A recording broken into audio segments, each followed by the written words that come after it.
संचालक महोदय, अब तारीफ भी ऐसे करते हो कि गाली जैसा लगता है यार। माफी चाहूंगा, थोड़ा सा हम लोग कार्यक्रम में लेट आए, आपकी रैली में तो शामिल नहीं हो पाए, लेकिन काफी दूर भी है, हमारा सफर 4 घंटे का हो जाता है यहाँ पहुँचते पहुँचते। और आपके पास काफी वक्ता थे, अच्छे अच्छे समाज के बुद्धिजीवी वर्ग यहाँ पर बैठा हुआ है।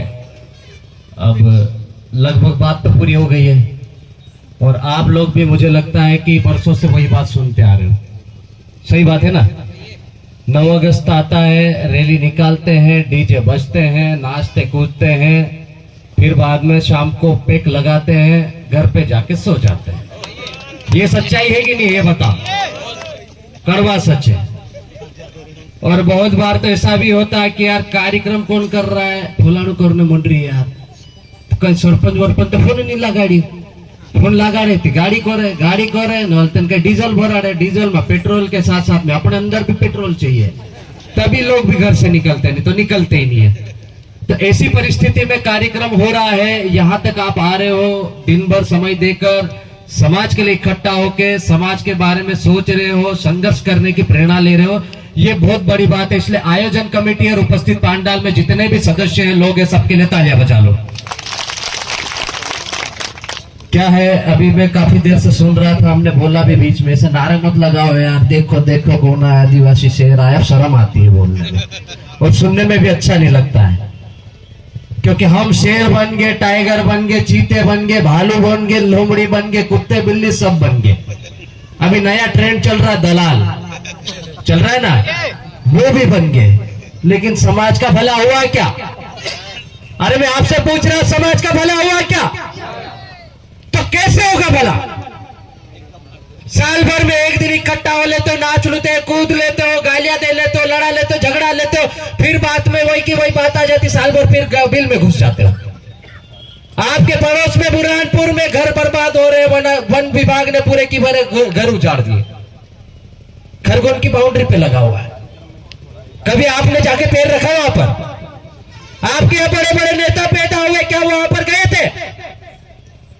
कितने लोग यहां से गए, हाथ ऊंचे करके बताओ मुझे। आगे के 2-4 लोगों को छोड़ के पीछे तो कोई नहीं, सब नाचने कूदने के लिए आएगा। ये गलत बात है।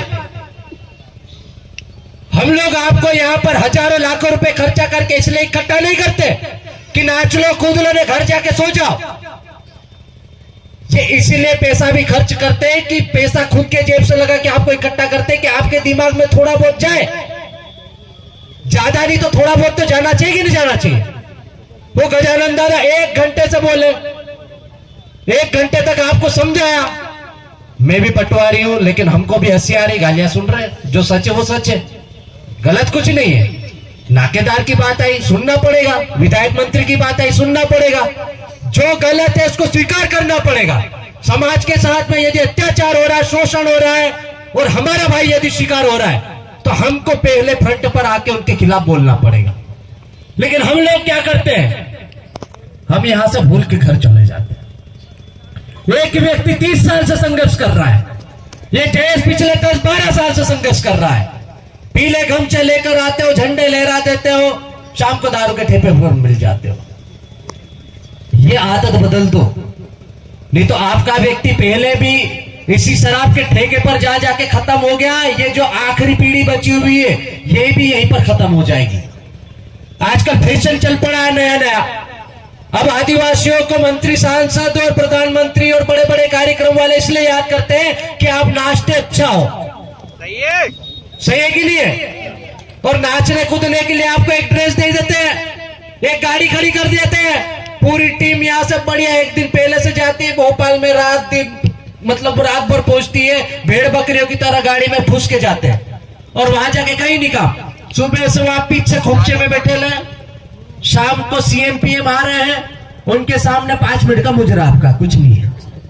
यही होता ना? तो हमारी कौम को नाचने कूदने वाली बना दिया आपने। इस देश का जो मालिक है, इस देश का जो मूल निवासी है, आज कौन सा दिन है? 9 अगस्त, विश्व आदिवासी दिवस, जिसको मूल निवासी दिवस भी बोलते हैं। अबे यूएनओ ने इसलिए थोड़ी घोषित किया कि आप लोग मालिक से नौकर बन जाओ, नाचने कूदने में भटक जाओ। उसने पूरे विश्व के आदिवासियों के प्रतिनिधिमंडल को बुलाया, जिसमें गजानन दादा भी शामिल हुए। उन्होंने देखा कि विश्व भर के आदिवासी पलायन, बंधुआ मजदूर, अशिक्षा, बेरोजगारी, भूखमरी, कुपोषण से बहुत पीड़ित है, भूखे मर रहे हैं। आज भी देखो, आपके यहाँ गांव में जाओगे, किसी अंदर घर में देखोगे तो डाले डाले मिलेंगे, बाकी तो गुजरात महाराष्ट्र में मजदूरी करने पड़े हुए है कि नहीं है? आपके पास में झरनिया में सूखा घोषित करने के लिए विधायक महोदय लेटर लिख रही है, पानी नहीं गिर रहा है, वहां पे आधे लोग गुजरात या महाराष्ट्र में मजदूरी कर रहे होंगे। ये हालत है हमारे देश के। इस देश का जो मूल निवासी है, जिसको मालिक बोल रहे हो आप लोग, वो दर दर की ठोकरें खा रहा है। और इस देश में जिनकी आबादी मात्र 0.50% भी नहीं है, जिनकी आबादी 2.5% है, 3% है, 4% है, 5% है, उनके प्रभाव पूरे प्रदेश और देश में है। यदि करणी सेना आंदोलन करती है या चेतावनी देती है तो दूसरे दिन उनका प्रदेश अध्यक्ष जेल से बाहर होता है, और हम लोग आंदोलन करते तो हमारा नेता ही अंदर हो जाता। सर अबे क्या लगा रखा है? आंदोलन का भी मजाक बना देते हो। एक नहीं, दो दो, तीन तीन, चार चार आंदोलन भी कर लेते तो भी रिजल्ट नहीं आता। 20,000 के टापरे में हमारे लोग बिक जाते हैं। साला एक घर बनाने में व्यक्ति पैसा ही नहीं खर्च करता है। ये डाले डाले बैठे ले, इनसे पूछो, भूखा प्यासा यहां से पसीना निकलता है, चड्डी में से पैर से निकल जाता है। वो मेहनत करता है, मिस्त्री को 500 रुपए देता है, बीवी बच्चे भी ईंट पत्थर लाके रखते हैं, ऐसी मेहनत करते बड़ी मुश्किल से कच्चा झोपड़ा बनाता है। उसको बनाने में एक पीढ़ी खत्म हो जाती, तब जाके कच्चा कवेलू वाला घर बन पाया हमारा। और उस घर को वन विभाग वाले आधी रात को आके जेसीबी से उड़ा रहे। कितनी शर्मनाक बात है इस देश के मालिकों के लिए। और इस देश में आदिवासियों का जो प्रतिनिधित्व कर रहे हैं, चाहे वो संगठन के पदाधिकारी हो या किसी भी दल के गांडू नेता हो, शर्मनाक बात है कि नहीं? जो गए, जिन्होंने बात रखी, ये वो बहुत बड़ी बात है। लेकिन हमारे लोग क्या कर रहे हैं? वो 2,000 5,000 का पत्रा ठोक के दे रहे हैं तो खुश हो रहे हैं, रील चला रहे हैं, 2-2 4-4 दिन, महीने महीने भर पत्रे पे कि हमने पत्रे लगवा दिए। अबे शर्म करो। पत्रा लगाने की वजह तुम जितने लोग वहां इकट्ठे हुए थे अकाउंट जारी कर देते तो हमारा आदिवासी समाज का व्यक्ति वहां इकट्ठा करके ढांचे बुला लेता तो घर खड़ा हो जाता, पक्का घर बन जाता वो महीने भर में। मजाक बना दिया आंदोलन का। इसीलिए हम लोग अब थोड़े दूर हो रहे हैं आंदोलन से, क्योंकि समाज में बदलाव नहीं आ रहा है। समाज को वास्तविक जो चीजों की जरूरत है वो मिल नहीं पा रही है। लाखों रुपए, करोड़ों रुपए फूंक देते हम लोग कार्यक्रम में, आंदोलन में, लेकिन क्या हाल है? स्कूलें देख लो। अभी बड़वानी में हमारे मुन्ना भाई ने, इन लोगों ने ज्ञापन दिया, मुन्ना मोरे ने, सबकी सब स्कूल छतें टपक रही है, किसी की छत गिर रही है। धूलकोट चाचरे में भी ये हाल होगा, मैं तो गारंटी देता हूं। नहीं तो अभी यहाँ पास में देख लो, पता चल जाएगा, सरिया दिख रहे होंगे स्कूल में।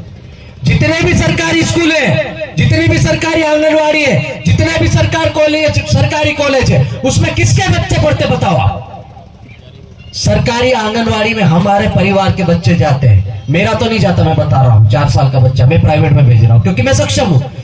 लेकिन किसके बच्चे जा रहे हैं? जो हमारे समाज का गरीब है, उसका बच्चा जा रहा ना। और गरीबों की कोई देखने वाला नहीं है, कोई सुनने वाला नहीं है। छत गिर रही है, झालावाड़ में 7 बच्चे मर गए। कितने? स्कूल की छत गिरने से 7 बच्चे मर गए। हम लोग 3 साल से ज्ञापन आंदोलन देते, जैसे ही बारिश नहीं आती उसके पहले सब लोग एक्टिव हो जाते हैं। फोटो हम लेते हैं हर स्कूल के, ज्ञापन बनाते, सूची लेके जाते, कलेक्टर की छाती पे चढ़ के बोलते हैं कि ये स्कूल है, आप देखो। तब जाके वो लोग फिर बाद में मीटिंग लेते और आंगनवाड़ी स्कूल वालों को जगाते हैं। स्कूल में हमारे आदिवासी क्षेत्रों में जो मास्टर है वो हमारा ही है, आंगनवाड़ी कार्यकर्ता हमारी है, क्षेत्र के पटवारी है हमारे, 300 वन वाले जो वन बीट पदाधिकारी है, फॉरेस्ट गार्ड है, वो भी हमारे। एक में भी हिम्मत ही नहीं कि वो एक शब्द लिख के बोल दे या ज्ञापन दे दे या बता दे कि अपने वरिष्ठ अधिकारी को कि स्कूल गिर जाएगा, ये बच्चे पढ़ रहे हैं, मर जाएंगे। किसी की हिम्मत नहीं है। अब ये काम किसको करना चाहिए बताओ? अरे किसको करना चाहिए, मैं आपसे पूछ रहा हूं। सरकार को करना चाहिए, लेकिन देखो क्या है, अपने वाला समझा है, डाली डाली हमारे माइस भी घुस रहे, भाभीस भी घुस रहे। अभी छोरा जब तक रोता नहीं है तो बहनें भी हमारी दूध नहीं पिलाती। पिलाती क्या? बच्चा जब तक 2-3 बार अच्छे से नहीं रोए, 2-4 महीने का, साल भर का, तब तक उसको दूध नहीं पिलाते। तो वैसे सरकार भी ये सरकारें हमेशा गूंगी बहरी बन के बैठी रहती है। उसको जगाने की जिम्मेदारी किसकी है? हमारी है कि नहीं है? तो आप लोग क्या कर रहे हो भैया? संगठन बना लिए, बड़े बड़े पदाधिकारी बन गए, साले होने एक प्रदेश नहीं 10-10 प्रदेश के अध्यक्ष बने बैठे। शर्म आना चाहिए, किसको रिपेयर नहीं करा पा रहे। मैं ये ऐसे चोचले पदों में ना, झंडे ने गमछों में नहीं बटना चाहता हूँ, इसीलिए मैं गमछे से भी दूर रहता हूँ। मैं मेरा ही गमछा अलग लगाता हूँ, जो पगड़ी भी बन जाता समय समय पर, और वो खतरनाक लाल सिग्नल है। लेकिन वो जो काम हमारे समाज के युवाओं को करना चाहिए, आज मिशन D3 की बात कर रहे थे भाई साहब। मैं आपको बता दूं क्या है मिशन D3। ये मेरे घर का काम नहीं है, और ये ऐसी बीमारी है जो समाज को यदि सबसे ज्यादा बर्बाद कर रही है तो वो बीमारी थी। D3 का मतलब है देजा दारू डीजे। डीजे अभी अभी आया 10-12 साल से, जिसके बिना हमारी रैली नहीं निकलती आजकल, है ना बीमारी। तो ये खतरनाक बीमारी ऐसी है, कैंसर से भी खतरनाक बीमारी। कैंसर में एक बार व्यक्ति बच जाएगा, इधर कीमियोथेरेपी करवा के ना थोड़ा बहुत आगे जी लेगा। लेकिन यदि आप इन 3 बीमारी के शिकार हो गए तो समाज इस जकड़ में फंसते फंसते मरते जा रहा था, और काय में मर रहा है? कर्ज में डूब के। एक व्यक्ति कर्जे में पैदा होता है, उसकी 10-10 पीढ़ियां कर्जे में डूबकर मर रही थी। तो इस बीमारी को हमने आइडेंटिफाई किया और इस बीमारी का नाम दिया D3, यानी कि देजा दारू डीजे, और इस पर नियंत्रण करने की बात की। और दारू कौन सी? आप कच्ची धार डालो, हम उसको परहेज नहीं कर रहे, मना नहीं कर रहे। ताड़ी देसी पियो, कोई मनाही नहीं है, उससे हमारे डाले लोग पहले भी 150-150 साल जी के मरे, आप भी मरोगे नहीं। लेकिन हम कौन सी दारू की बात कर रहे हैं? विदेशी दारू, जिसका ठेका किसके पास है? जायसवाल का, हमारे आदिवासी का नहीं है। और वो जायसवाल कौन है? इंदौर, भोपाल या दिल्ली का आदमी होगा, किसी बड़े नेता का होगा। हमारा व्यक्ति तो यहाँ 50 रुपए की दारू 100 रुपए में खरीद के पी रहा है, और शाम को जाके झगड़े कर रहा है। झगड़े से कहीं कम ज्यादा हो जाए तो दूसरे दिन थाने पर जाके भुगतता है। यही होता है ना। तो उस बीमारी से बचाने के लिए हमने मिशन D3 चलाया, और मुझे गर्व महसूस होता है कि हमारी पूरी टीम ने ऐसा काम किया कि एक शादी में हमारे क्षेत्र में जहां 10-10, 20-20, 40 डीजे होते थे, जहां पे 1 से 2 लाख रुपए की दारू पिलानी पड़ती थी, जहां पर भेजा झगड़ा गुना भांजना झापड़ भी मारते तो 50,000 से शुरू होता था, और 1-1, 2 लाख में नहीं। हमारे भील समाज में तो 7 लाख से नीचे शादी नहीं होती थी। हमने सबको सीमित कर दिया, भील समाज में शादी 2.5 लाख में खत्म कर दी, और देजा जो झगड़ा गुना भांजना था हमने 80,000 में तय करके समाज को लाखों रुपए के कर्जे लेने से बचा लिया, एक ही झटके में, एक ही सीजन में। और ये सीधा फायदा हुआ, ये सीधा पैसा जो लाखों रुपए आप उस ब्राह्मण बनिए को दे रहे थे, जो दारू के ठेके पे दे रहे थे, उस डीजे वाले को दे रहे थे, वो अब आपको देना नहीं पड़ा, और अतिरिक्त खर्चा नहीं करना पड़ा, तो आपके जेब में गया।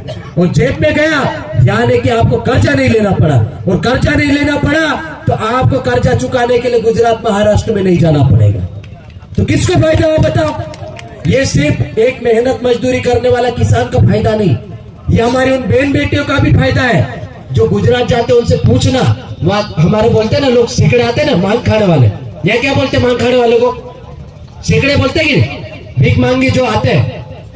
तो वहां पर जब गुजरात या महाराष्ट्र में जाते हैं मजदूरी करने वाले हमारे लोग, तो हमारी बहन बेटियां भी जाती, बच्चे भी जाते हैं, 18-20 साल की, 22 साल की या 15-14 साल की लड़कियां भी जाती है।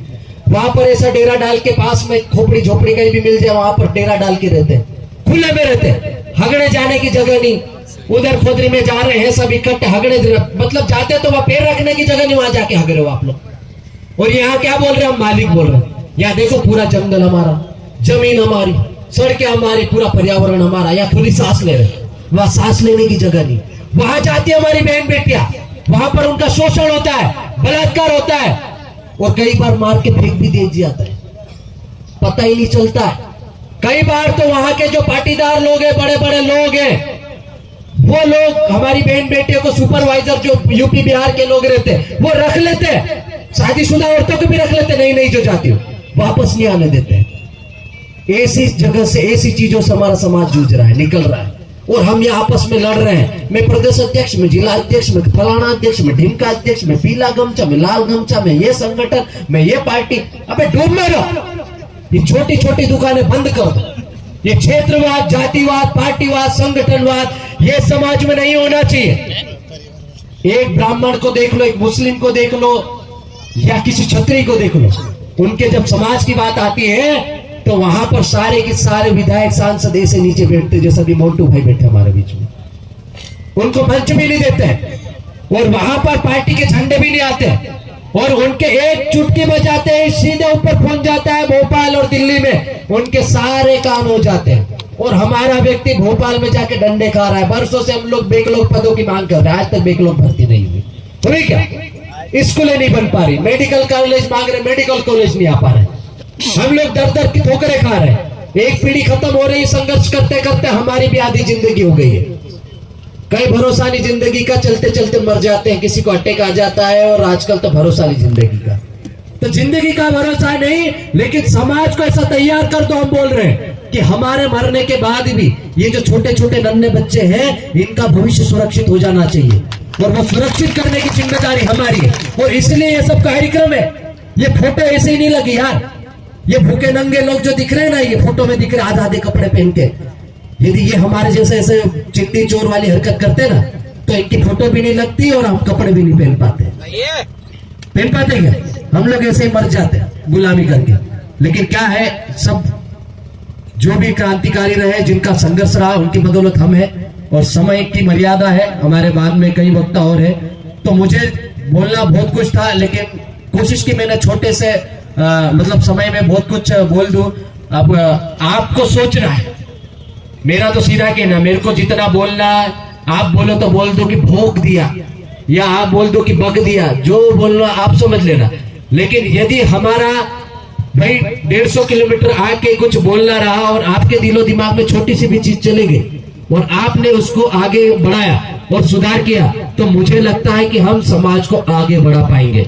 नहीं तो हम मंच बनाएंगे, नेता बनाएंगे, समाज को नहीं बना पाएंगे। और ये समाज को बचाने की लड़ाई है। खूब खूब आभार, आपने मुझे समय दिया, उसके लिए आयोजन कमेटी का भी बहुत बहुत धन्यवाद। इंकलाब जिंदाबाद। धन्यवाद।